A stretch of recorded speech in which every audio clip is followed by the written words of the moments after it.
Ciao e bentornati sul mio canale. Vi avevo detto che sarei tornata prestissimo ed infatti eccomi qui. Oggi ho un'altra super novità da presentarvi, un mio nuovo progetto in collaborazione con il sito Perline Fimenco. Lo schema in PDF di questo progetto, che fra poco vi mostro, sarà omaggiato a chi acquisterà la valigia del mese di aprile, la valigia destinazione Giappone, che Annalisa ha minuziosamente preparato per tutte noi. Mi dispiace non avere qui la valigia, ma vi assicuro che è bellissima, come del resto tutte le altre valigie che ha già proposto finora. Ma lascio giudicare voi e vi consiglio di cliccare sul link in descrizione, vi porterà direttamente alla diretta che c'è stata venerdì 12 aprile dal magazzino di Perline Fimenco. In diretta è stata presentata la valigia mostrando tutti e 28 i colori di perline contenenti. Di quale perlina parliamo? Vi mostro il progetto e capirete subito.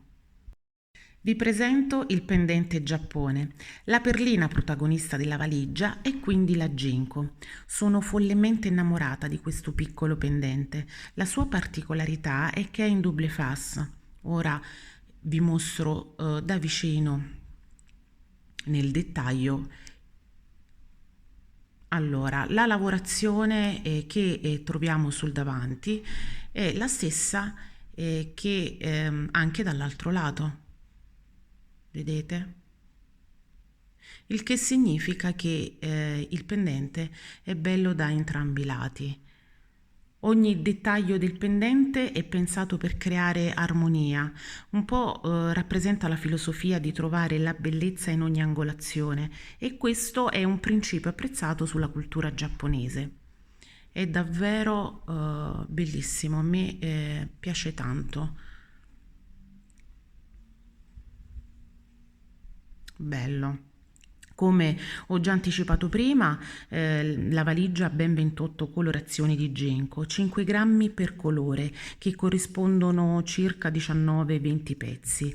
Quindi questo significa che potete realizzare tanti pendenti Giappone, divertendovi con gli abbinamenti. Io in questo caso ho utilizzato la stessa colorazione di Genko sia da un lato che dall'altro, ma potete anche divertirvi donando al pendente una doppia personalità, quindi facendo un lato di un colore e un lato di un altro colore. Io spero che questo progetto vi piaccia tanto quanto piace a me. Spero di vedere tanti pendenti Giappone realizzati. Vi ricordo che inserisco qui sotto in descrizione il link per poter acquistare la valigia destinazione Giappone. Chiudo questo video ringraziando Annalisa ancora una volta e ringrazio tutti voi per la visione. Vi mando un bacio e vi aspetto nel prossimo video. Ciao!